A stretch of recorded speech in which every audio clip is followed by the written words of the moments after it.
All right. Well, thanks, Jay, for zooming in. So why don't you introduce yourself to everyone who might be watching this who don't know you? Sure. My name is Jay Tuck. I've been going to Red Village Church with my wife and family, I don't know, a decade about. And I am a physician and I practice pulmonary and critical care, and pulmonary medicine is lung medicine. So that's who I am. Yeah. Well, so we know the reports are COVID has been increasing in our part of the country. And so we just love to hear what your thoughts are, or some what you would be good for us to know as a church as we see numbers increasing.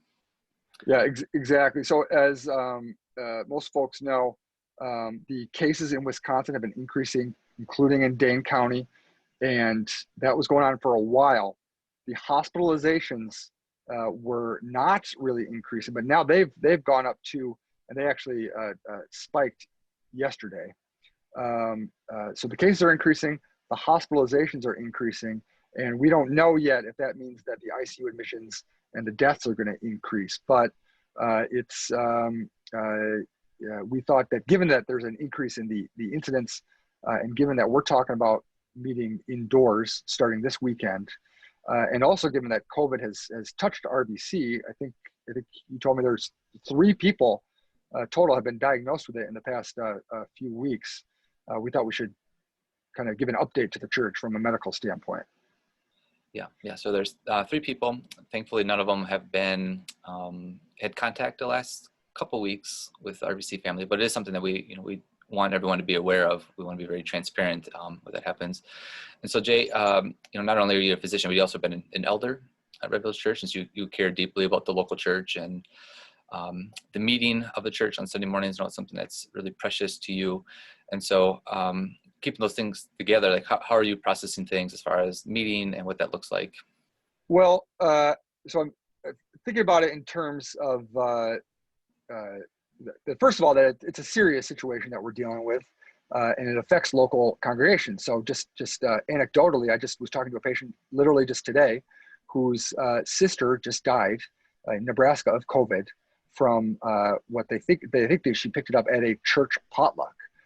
She was in her 70s, which is probably older than our average age, certainly older than our average age at RBC, but she had no health problems at all. And then I have a friend at work who goes to a church in Janesville, and she had her pastor's family over, and they all ended up getting it. I'm not sure who gave it to who, but 5 or 7 people, I think she said, got it. Thankfully, again, nobody got sick out of that group, but that was just a church family having another church family over for dinner, and they got it. So it affects local congregations. So it's serious. It affects local congregations. So really there's 2 main issues. Number one is that we think church meetings are necessary.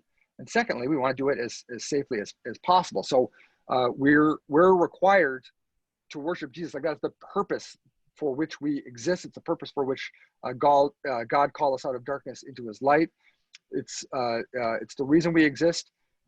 There are areas of the world that don't have Christian congregations, and those areas are lacking something. That's why the Great Commission still exists. That's what church planters are trying to do in those areas.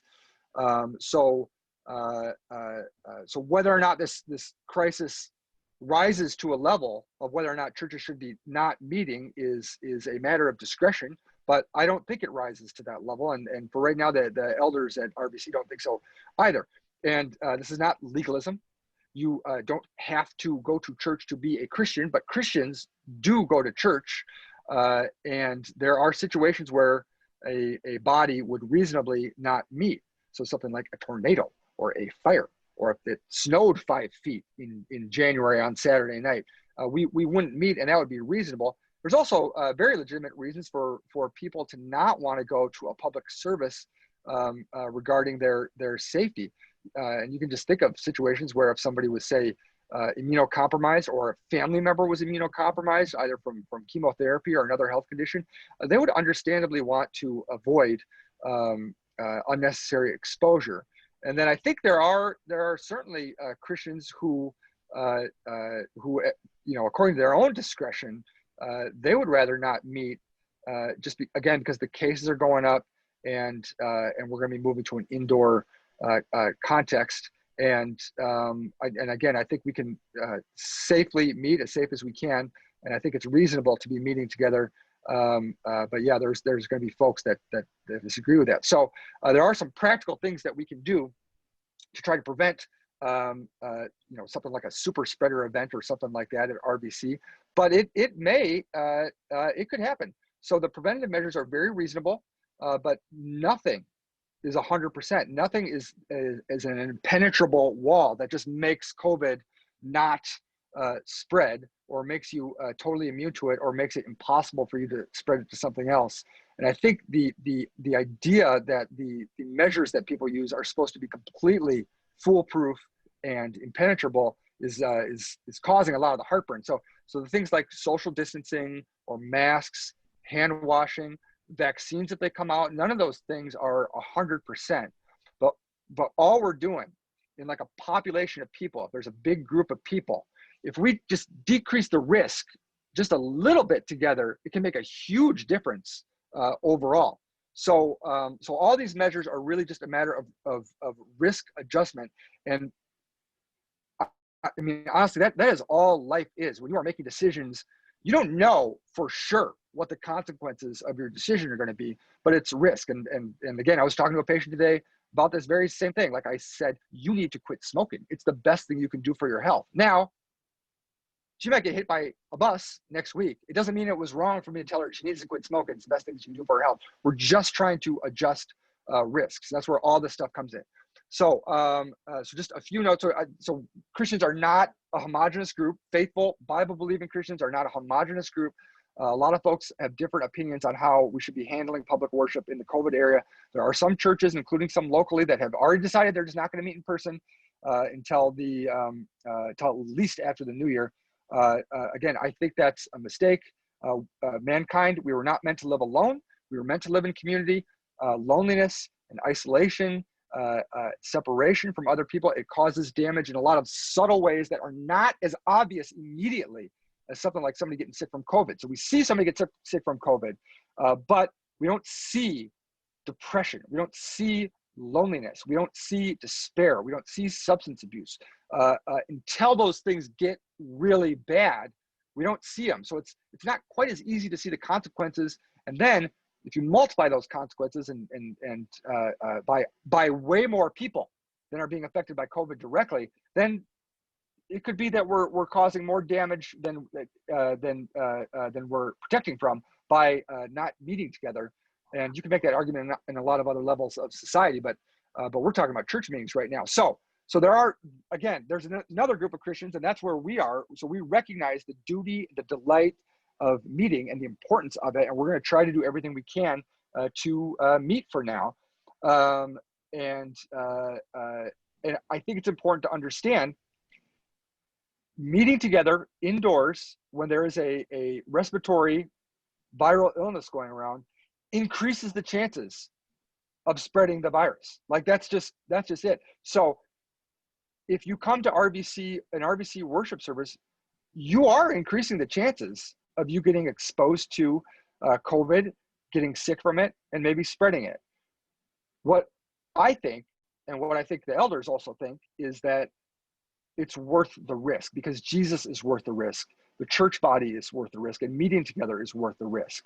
But that doesn't mean also that we want to be obstinate or dismissive of the virus itself, which I think is a mistake that some folks are making. That I see public Christians making that what I think is a mistake, and they might not say it explicitly, but you get the impression that they either think COVID is not very serious, or that the preventative measures that people practice are worthless or so cumbersome that they're not worth instituting. And I just don't agree with that either. So so I don't think most people have problems with hand washing, but when it comes to stuff like the social distancing or wearing the masks, I think that causes a little bit of heartburn in some people. So I just need to say, professional opinion, and I'm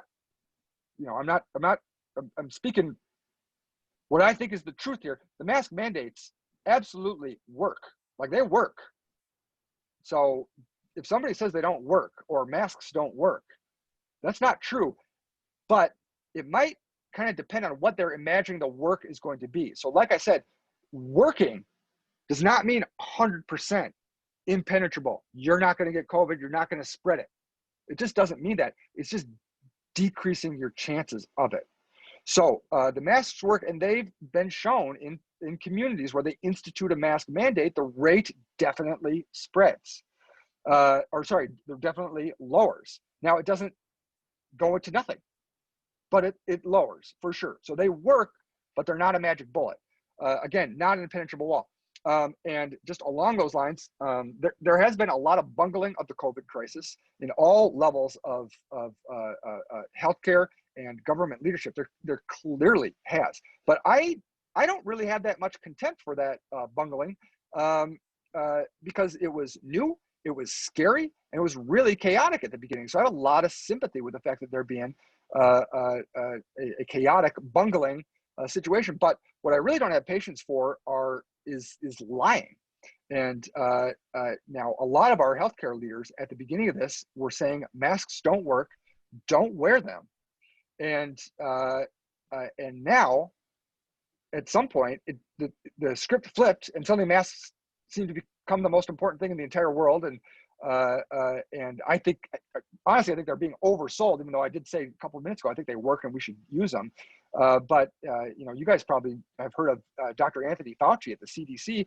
He came out and said that clearly at the beginning that masks, were not necessary and people shouldn't go out and get them, and then flipped, but then said that he was lying at the beginning because he didn't want to cause a run on masks. And I don't know if he's lying about whether or not he was lying or he was lying then or what, but all I know is by not speaking truth, he's really like destroyed his credibility in the public space. And I don't blame people for not wanting to listen to health officials if they know they've lied to them. So that, to me, it's just lying about the situation is just really unforgivable. But all that being said, I don't think this is the sort of situation where we should be cutting off our nose to spite our face. So this is me talking as a pulmonary critical care physician who loves Jesus, loves the church, loves RVC. I really think we should be wearing masks as we move indoors. And you may have noticed, my family hasn't been wearing masks outdoors because I didn't think they were necessary, but I really think we should be doing it inside.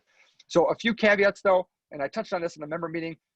We should wear effective masks. So a one ply thin cloth mask is not helpful, or one of those real thin like silk type gaiters that you pull up, probably not helpful. But ideally, I would love it if everybody had an N95. Those KN95s, who knows? That's what I've been wearing. But a thick cotton mask, better than nothing. And I think we should do it. And also, personally, I don't think we should require the children to be wearing masks 12 and under, as far as I'm concerned, because they just haven't been a huge factor in the spread of COVID. And some of those real young kids, 2, 3, they're going to struggle to wear the mask, and they're not going to. And I don't feel like we should burden the consciences of parents to make them, struggle with a kid with a mask for a whole service if it's not really helping.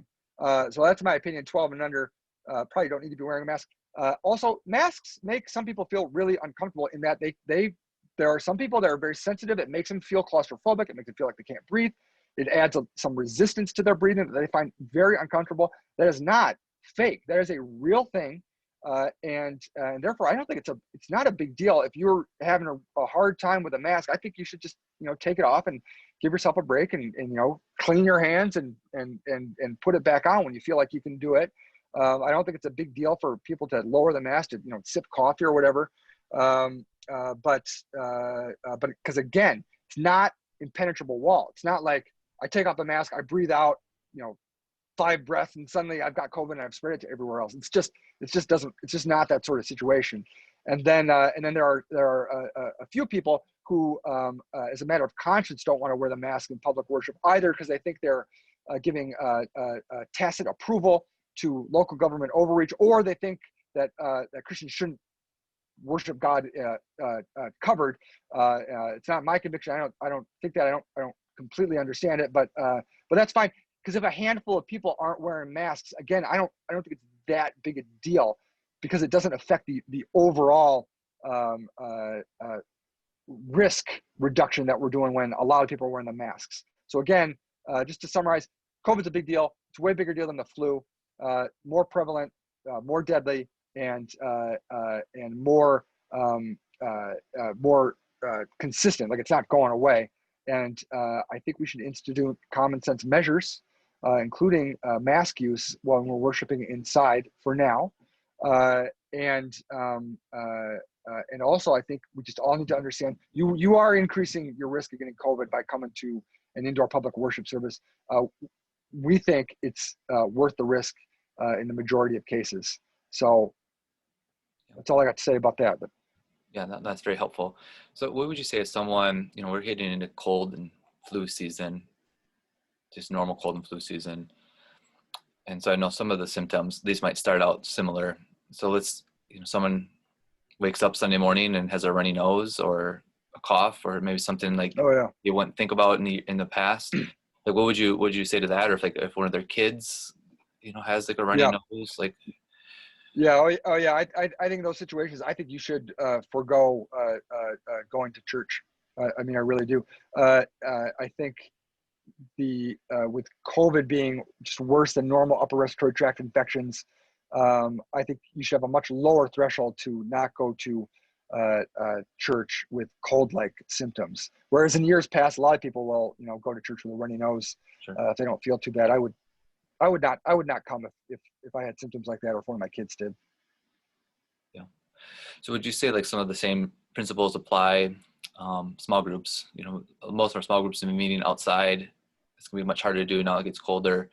I'm assuming a lot of our small groups will probably be going back to Zoom, but if some, do try to want to meet inside, is there anything you would add different or in additional to what like some of the normal practices are for like our Sunday morning worship? Yeah, again, I think I'd have pretty much the same advice as I would for the public worship.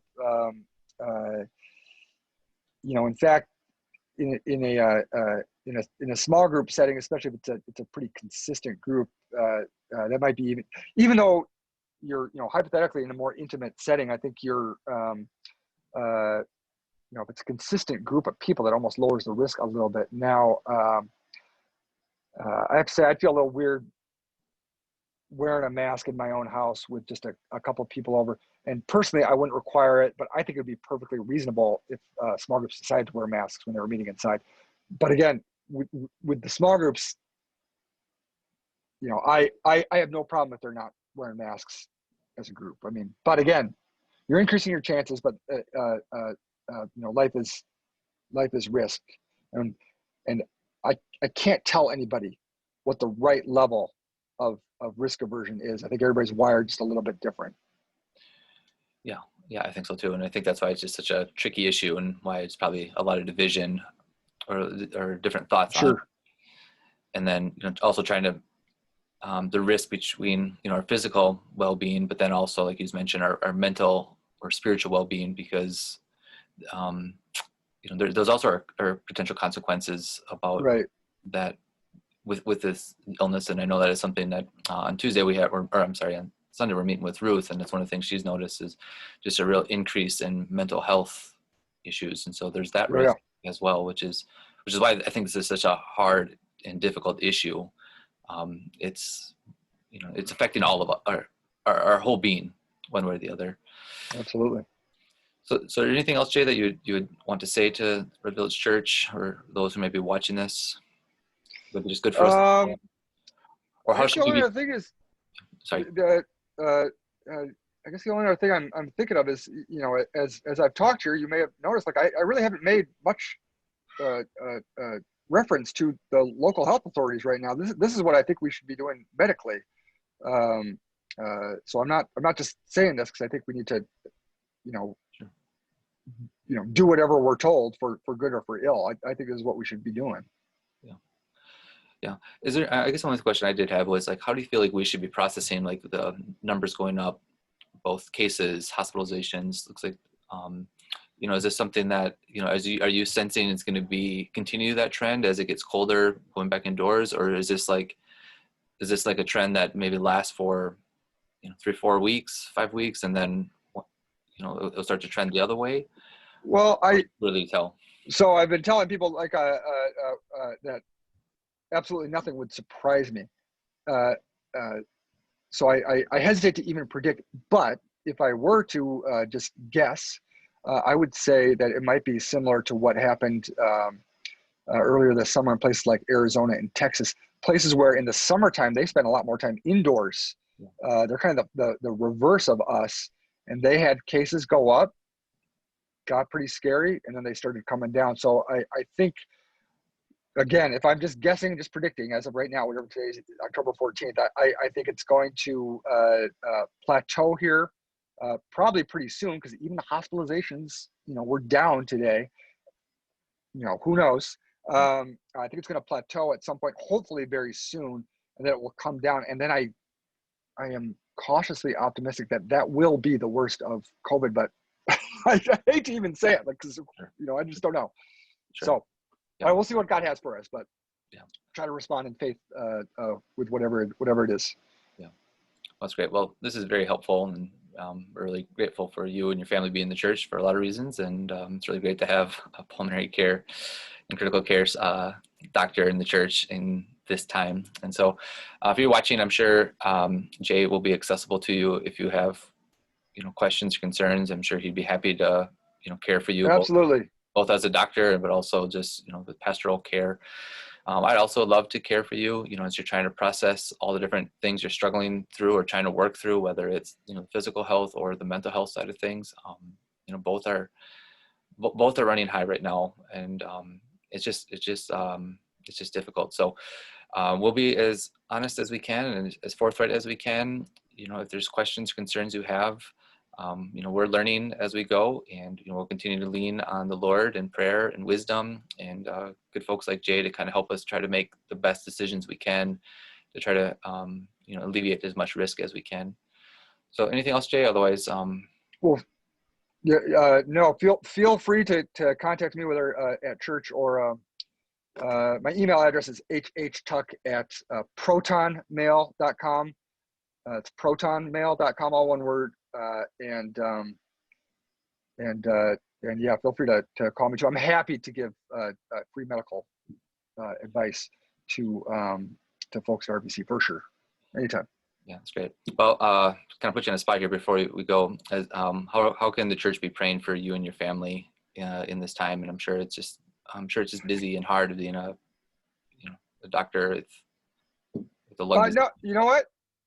It hasn't been for me personally. There are people that it has really affected, especially nursing staff that has to work on COVID units, and then docs that have to take care of COVID units frequently. I have not done all that much of it, so I hate to even act like I feel like it's like stolen valor if I act like I'm a hero of COVID. The heroes of COVID are the people that are stocking and staffing Walmarts and Targets and grocery stores and driving trucks and then working on the front lines. I am not that. So.